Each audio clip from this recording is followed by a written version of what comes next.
A'udhu billahi minash shaitanir rajim. Bismillahir rahmanir rahim. Dear students, assalamu alaikum wa rahmatullahi wa barakatuh. Rabbi shrah li sadri wa yassir li amri wahlul 'uqdatam min lisani yafqahu qawli. Rabbi zidni ilma. Rabbi zidni ilma. Rabbi zidni ilma. Allahumma inni as'aluka ilman nafi'a wa rizqan tayyiba wa 'amalan mutaqabbala.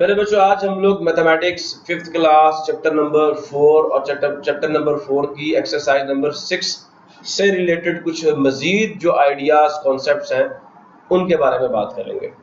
और जो आज का idea हम discuss करने जा रहे हैं वो क्या है जी? अभी देखें, फर्स्ट ऑफ ऑल तो हम उसको समझते हैं, दैट इज एस्टिमेशन। क्या?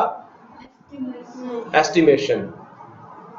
देखें बच्चे, अभी जो प्रीवियस लेक्चर के अंदर हम लोगों ने काम किया उसमें हमने क्या किया जी? हमने राउंड ऑफ किया। क्या किया?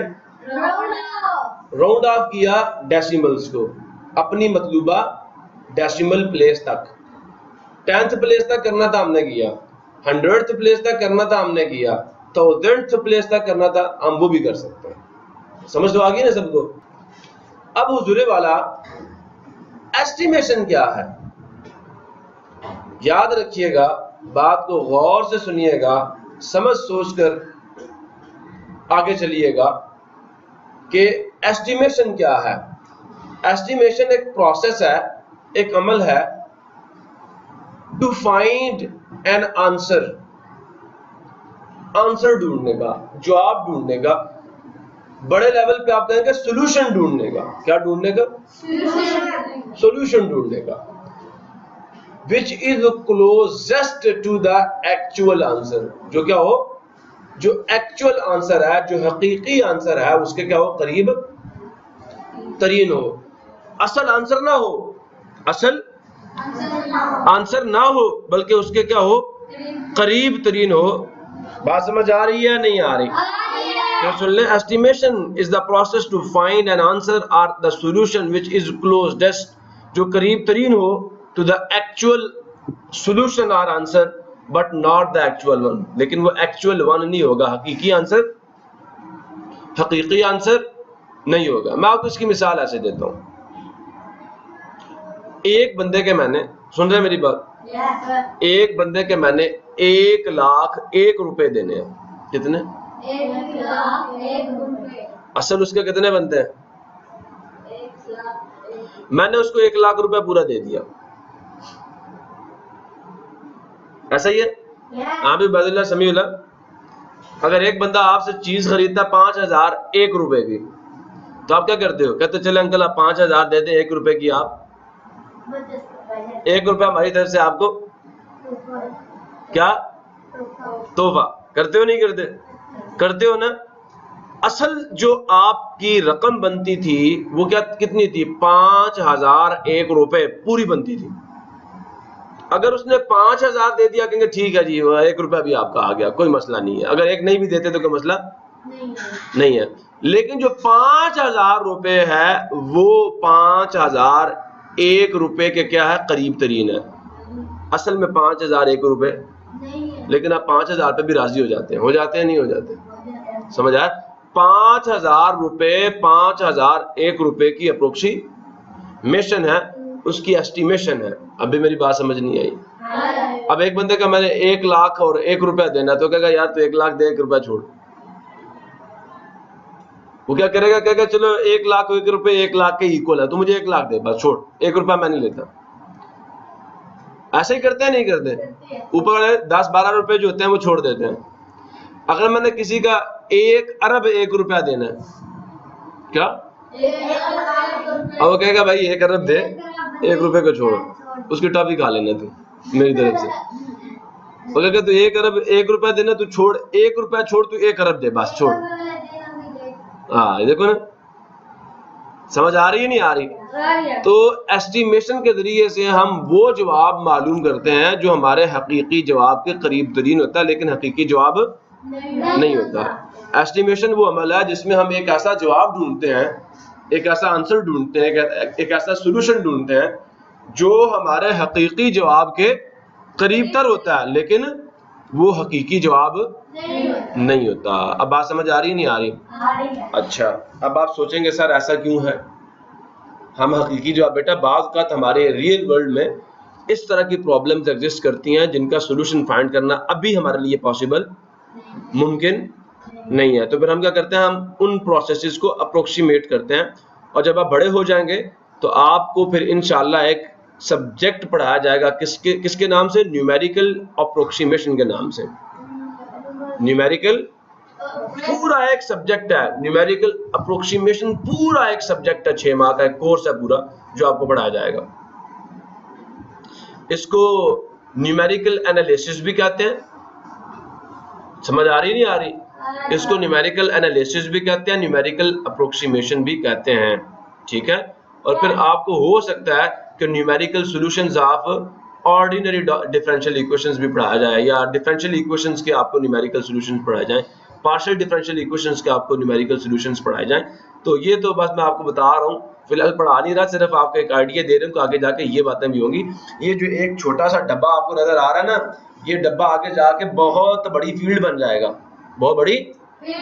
ये एस्टिमेशन को छोटा काम नहीं है, ये बहुत बड़ा फील्ड है मैथमेटिक्स का, बहुत बड़ा फील्ड है मैथमेटिक्स का। लेकिन अभी आपके लेवल पे सिर्फ आपको एक छोटा सा प्रोसेस करवाएंगे, एक छोटा सा जो है वो आइडिया देंगे, एंड देन आपकी जो है वो इससे जान छूट जाएगी, मैं तो यही कहूँगा। तो बच्चे ये बड़ी मजे की चीज़ है, इसके जरिए से बड़े बड़े प्रोसेसेस को हम कंट्रोल करते हैं, उनको अपनी मर्जी के मुताबिक चलाते हैं, ठीक है। बात समझ आ रही नहीं आ रही? तो आगे चलते हैं, अब हम इसको समझते हैं। तो ये जो थोड़ा सा रहा है मैं ये भी पढ़ देता हूँ। कहता है वी कैन एस्टिमेट द सम। अभी आपके लेवल पे हम क्या कर सकते हैं? एस्टिमेट कर सकते हैं, हम अंदाजा लगा सकते हैं किसका? सम का, मतलब दो चीजों को ऐड करके जो आंसर आता है उसका, एंड डिफरेंस, और किसका? डिफरेंस मतलब दो चीजों को सब्ट्रैक्ट करने से जो आंसर आता है उसका, ठीक है। And difference of decimals by rounding them off, उनको क्या करके? राउंड ऑफ करके, ठीक है, to the nearest whole numbers, जो उनके करीब तरीन होल नंबर्स होंगे उन तक। अच्छा, अब देखते हैं हम लोग, देखें हम यहाँ पे क्वेश्चन जब देखेंगे तो हमें ज्यादा बात समझ आएगी। ले जी, estimating sum and difference of decimals. Estimate का मतलब होता है अंदाजा लगाना, किसका? Sum and difference of decimals का। लेकिन मैथमेटिक्स में जो अंदाजे लगाए जाते हैं ना, वो भी अकॉर्डिंग टू सम रूल लगाए जाते हैं। हम अपनी जिंदगी में गैस करते हैं, हम कहते हैं ना, हाँ जी, आंखों पे हाथ रख के कहते हैं गैस करो कौन है। ये वो वाला अंदाजा नहीं है। और मेरी बात समझ आ रही है नहीं आ रही? आपकी आंखों पे किसी ने हाथ रखा, आके तो पूछता हाँ अंदाजा लगाओ कौन है, तो ये वो वाला एस्टिमेशन नहीं है, ये मैथमेटिकल एस्टिमेशन है, और ये estimation according to some rule होगा। नहीं बात समझ आ रही? ऐसे करते हैं ना, मुट्ठी में कुछ डाल के बूझो तो मालूम है, बताओ क्या मेरी मुट्ठी में, समझ आया नहीं यार? तो ये वो वाला एस्टिमेट नहीं है, ये मैथमेटिकल एस्टिमेशन है। सो इसमें क्या करेंगे हम? राउंडिंग आपको यूज करेंगे। ये नाम आ गया जी, Sushant. Sushant house is at distance of 12.8, कितना? 12.8 किलोमीटर फ्रॉम हिज ऑफिस। उसके घर का जो फासला है ना उसके ऑफिस से, या ऑफिस का जो घर से फासला, वो कितना? 12.8 किलोमीटर है। The distance from the office to bank, उसके जो ऑफिस है, जो उसका दफ्तर है, उससे बैंक तक का फासला 20.3 किलोमीटर है। If Sushant goes to the office, अगर सुशांत जो है वो ऑफिस जाता है, फ्रॉम हिज हाउस, अपने घर से, and then to the bank, और फिर कहाँ जाता है? बैंक में जाता है। How much distance will he cover, कितना फासला होता करेगा? ऑल टुगेदर, टोटल, मुकम्मल। समझ आ रहा नहीं आ रहा? तो आपको पता, जब हम ऑल टुगेदर की बात करते हैं तो हम ऐड करते हैं चीजों को, याद आया नहीं यार? लेकिन यहाँ पे एस्टिमेशन की बात हो रही है, जरा गौर से सुने। कहता है first estimate the total distance. पहला काम क्या करना है? पहले आपने एस्टिमेट करना है जो टोटल डिस्टेंस है, and then verify your answer, और फिर अपने आंसर को क्या करना? आपने वेरीफाई भी करना कि मेरा आंसर ठीक आया या नहीं आया, चेक करते हैं ना। तो सुशांत का जो फासला है उसके घर से ऑफिस तक का। इधर देखें, समझे इस चीज को, पहले इस चीज को समझे, पहले इस चीज को समझे। क्या 12.8 किलोमीटर था घर से ऑफिस तक का फासला, और 20.3 था ऑफिस से बैंक तक का फासला, ऐसा ही है ना। अगर मैं 12.8 को राउंड ऑफ करूं, मैं चाह रहा हूं कि जो पॉइंट के बाद 8 है मैं इसको रिमूव कर दूं, तो मैं वंस तक क्या कर रहा हूं, राउंडिंग ऑफ कर रहा हूं। मैं ये कह रहा हूं आपसे,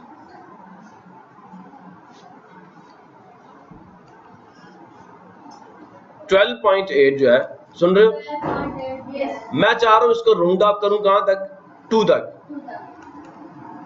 वंस तक मैंने इसको राउंड ऑफ करना है। तो बताइए जब मैं 8 को ड्रॉप करूंगा, बताएं 2 के बाद कौन आ रहा है, 8 आ रहा है ना।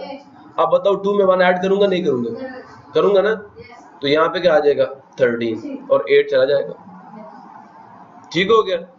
दूसरा डिस्टेंस क्या था 20.3। अब मैंने कहां तक करना, वंस प्लेस तक करना है। मैं चाहता हूं डेसिमल पार्ट ही, फ्रैक्शनल पार्ट ही रिमूव हो जाए, ठीक है।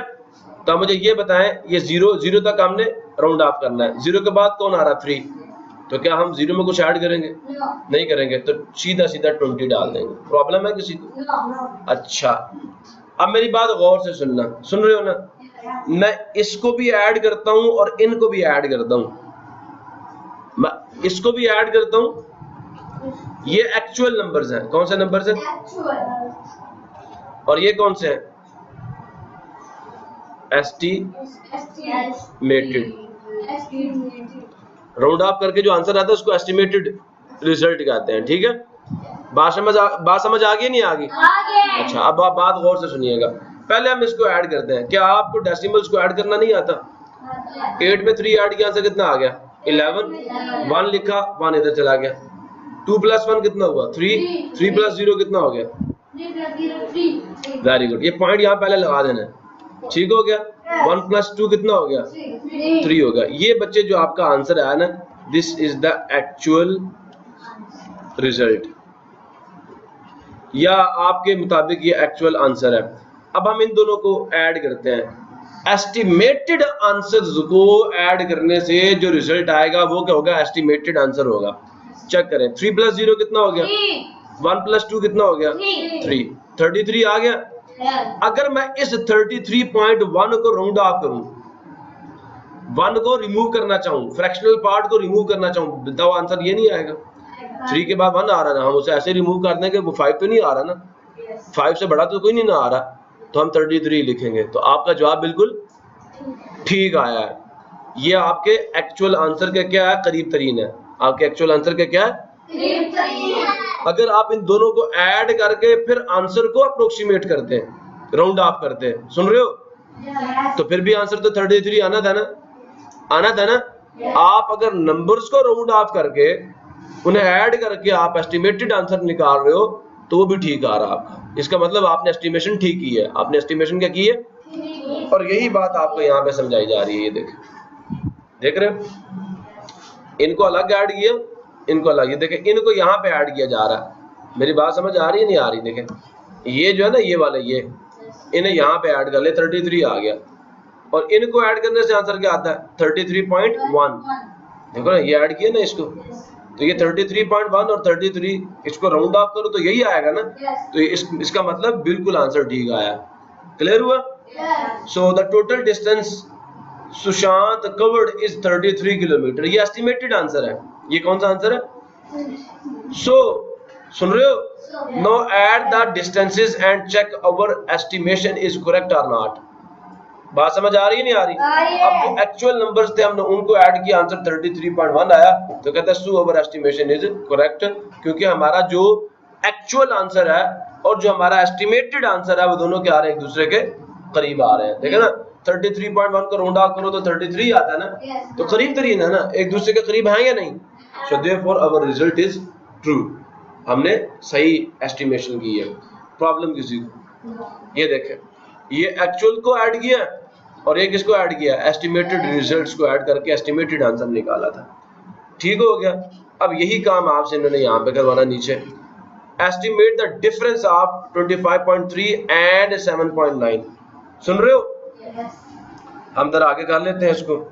क्या लिखा हुआ 25.3 3 बड़ा नंबर है ना, मैं इसे ऊपर लिखता हूँ 25.3। मैं इसका एस्टिमेटेड रिजल्ट या इसको राउंड ऑफ करके जो आंसर आता है वो भी निकाल लेता हूँ। असल में हमने इसको होल नंबर बनाना तो हमें ये फ्रैक्शनल पार्ट रिमूव करना पड़ेगा, वंस तक हमें राउंड ऑफ करना पड़ेगा। 5 के बाद क्या रहा 3, लिहाजा हमें 5 में कुछ भी ऐड नहीं करना, तो रिजल्ट क्या आ जाएगा 25। ठीक हो गया।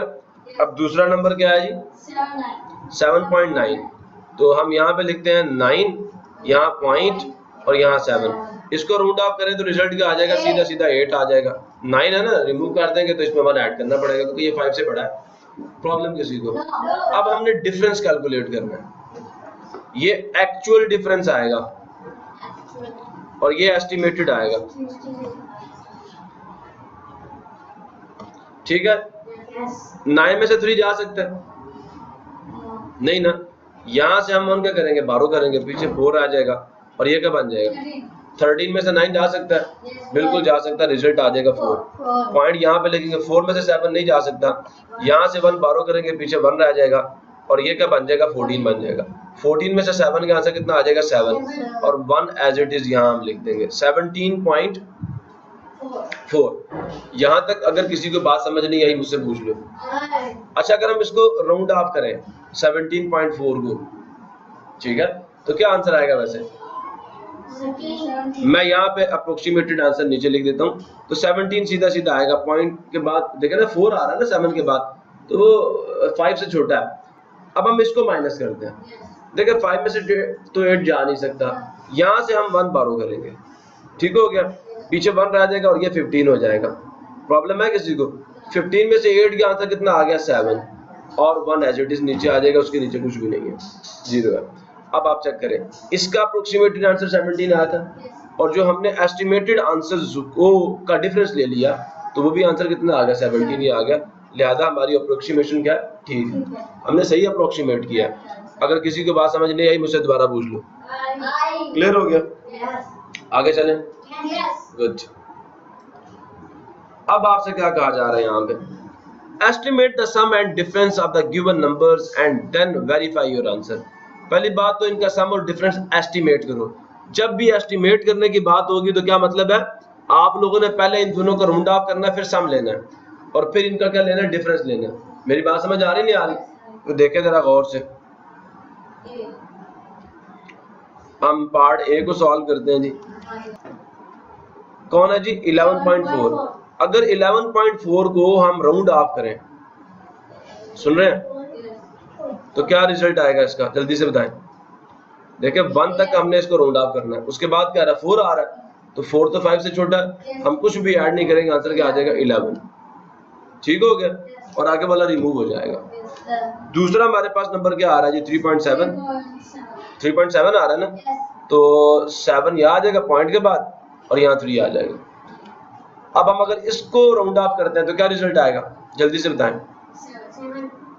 7 आएगा। अरे भाई यहाँ तक राउंड ऑफ करना है, 3 के बाद 7 आ रहा है ना, तो हमने 0.7 को रिमूव करना है। अब बताएं 7 जो है वो 5 से बड़ा है या नहीं, ये हमारा 4 आ गया। प्रॉब्लम किसी को? अब हम फर्स्ट ऑफ ऑल पहले क्या करेंगे, हम पहले ऐड करेंगे, सम फाइंड करेंगे, फिर डिफरेंस भी फाइंड कर लेंगे। 4 + 1 कितना हो गया 5 और 1 एज इट इज नीचे आ गया। अब हम इनको ऐड करते हैं, देखते हैं क्या हमारी जो एस्टिमेशन है वो ठीक हुई है या नहीं हुई। 4 + 7 कितना हो गया 1 यहाँ पे डाला, पॉइंट डाला और 1 हम यहाँ पे डाल देंगे। 1 + 1 2, 2 + 3 5 हो गया, 5 डाल दिया और 1 एज इट इज आ जाएगा। अब अगर हम इसको राउंड ऑफ करें, ये वाला पार्ट रिमूव करना चाहें, तो 5 के बाद क्या आ रहा है 1 आ रहा है, कुछ भी नहीं ऐड करेंगे, आंसर 15 ही आ जाएगा। तो हमारी अप्रोक्सीमेशन क्या है, सही है। ठीक है, our approximation is correct for addition. अब हम बात करते हैं किसकी, सब्ट्रैक्शन की। मेरी बात समझ आ रही नहीं आ रही? यहाँ पे आप बेशक लिख दें एस्टिमेशन ऑफ सम आ गया, यहाँ पे एक्चुअल रिजल्ट, या अब हम कहते हैं एस्टिमेशन ऑफ डिफरेंस कैसे आएगी? पहले तो हम नंबर्स लिखते हैं। नंबर्स क्या है जी? 11.4 था, मैं पहले यहाँ पे लिखता हूँ 11.4। इसको राउंड ऑफ करेंगे, आंसर कितना आएगा? 11 ही आएगा। सही है। और दूसरा नंबर कौन सा था जी? 3.7 था, तो पॉइंट यहाँ लगाएंगे, यहाँ 7 लगाएंगे, यहाँ 3 लगाएंगे। इसके अप्रोक्सीमेशन हमारे पास 4 आ गई थी। याद है ना सबको? अब ये एक्चुअल है, ठीक है। अब डिफरेंस लेना है। पहले मैं एस्टिमेशन जो है वहां पे करूंगा, डिफरेंस बाद में हम एक्चुअल में भी कर लेते हैं। 1 से 4 जा सकता है? 1 से 4 जा सकता है? नहीं। यहाँ से हम 1 बारो करेंगे, ठीक है, पीछे रह जाएगा 0 और ये हो जाएगा 11। 11 में से 4 निकालो, आंसर कितना आता है? 11 में से 4 निकालो, आंसर कितना आता है? 7। अब हम एक्चुअल सब्ट्रैक्शन भी करते हैं। 4 में से 7 नहीं जा सकता, यहाँ से 1 बारो करेंगे, पीछे का रह जाएगा 0, ये हो जाएगा 14। 14 में से 7 का आंसर कितना हो गया? 7। यहाँ लगेगा पॉइंट। अब देखें 0 में से तो 3 नहीं जा सकता, यहाँ से फिर आगे से हम 1 बारो करेंगे, ये हो जाएगा 10। 7.7 को राउंड ऑफ करो, देखें 7 के बाद क्या आ रहा है? 7 5 से छोटा बड़ा है, तो फिर 1 ऐड करेंगे? नहीं करेंगे, 8 आ जाएगा। ये जो एक्चुअल आंसर आ रहा था, अगर उसको राउंड ऑफ किया जाए तो क्या आता है आंसर? 8। और जो हमारा एस्टिमेटेड आंसर है वो क्या है? 7। क्या अप्रोक्सीमेशन ठीक हुई है या एस्टिमेशन ठीक हुई है? बताइए जरा, एस्टिमेशन ठीक हुई है नहीं हुई? नहीं हुई ना? हाँ, मुझे ये बताओ, क्या ये 8 जो है 8 क्या ये इक्वल है 7 के? नहीं होता ना, बराबर नहीं होता। सो एस्टिमेशन इज इनकरेक्ट। डिफरेंस की जो एस्टिमेशन है वो क्या है? इनकरेक्ट है।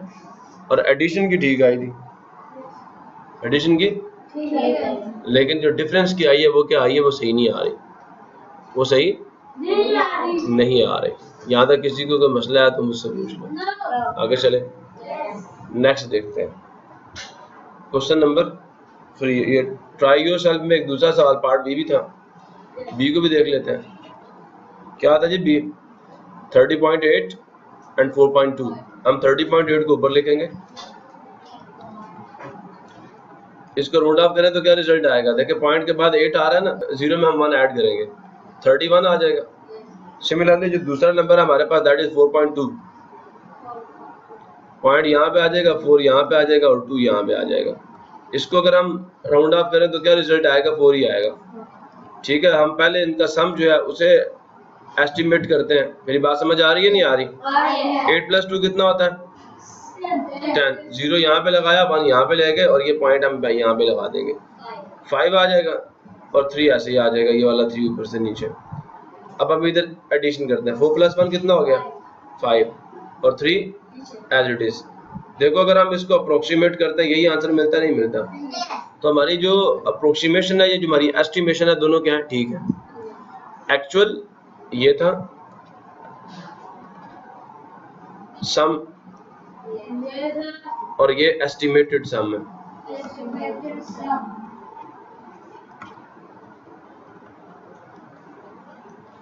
मसला किसी को? एस्टिमेटेड सम और एक्चुअल सम दोनों देखें अप्रोक्सीमेटली या एग्जैक्टली भी इक्वल आ सकते हैं, तो ऐसा इश्यू नहीं है। तो हमारी यहाँ पे एस्टिमेशन इज करेक्ट।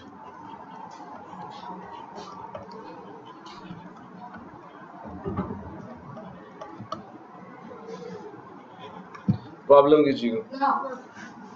अच्छा, अब हम डिफरेंस की बात करते हैं। एक्चुअल डिफरेंस और एस्टिमेटेड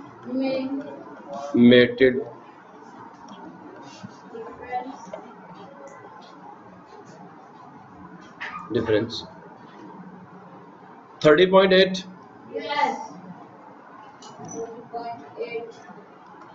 यहाँ 3 आ जाएगा, यहाँ 1 आ जाएगा। अब दूसरा नंबर जो हमारे पास था दैट वाज 4.2। पॉइंट यहाँ लगाएंगे, यहाँ पे 2 लगाएंगे, यहाँ पे 4 लगाएंगे। अगर हम इसको राउंड ऑफ करें तो आंसर क्या आएगा? 4 ही आएगा। अब हम यहाँ पे भी डिफरेंस लेंगे, यहाँ पे भी डिफरेंस लेंगे, देखते हैं क्या होता है। अब यहाँ पे देखें 1 में से तो 4 नहीं जा सकता, यहाँ से हम 1 बारो करेंगे, पीछे 2 रह जाएगा, ये 11 हो जाएगा, 11 में से 4 गया 7 आ जाएगा और 2 इसके साथ आ जाएगा। अच्छा यहाँ तक तो किसी को कोई इशू नहीं है ना? अब जरा इसको देखें भाई, माइनस करना है ना, 8 में से 2 का आंसर कितना आ गया? पॉइंट यहाँ पे आ जाएगा। अब 0 में से तो 4 नहीं जा सकता, यहाँ से 1 बारो करेंगे, पीछे कितना रह जाएगा? 2 और ये कितना हो जाएगा? 10 में से 4 का आंसर कितना आ गया?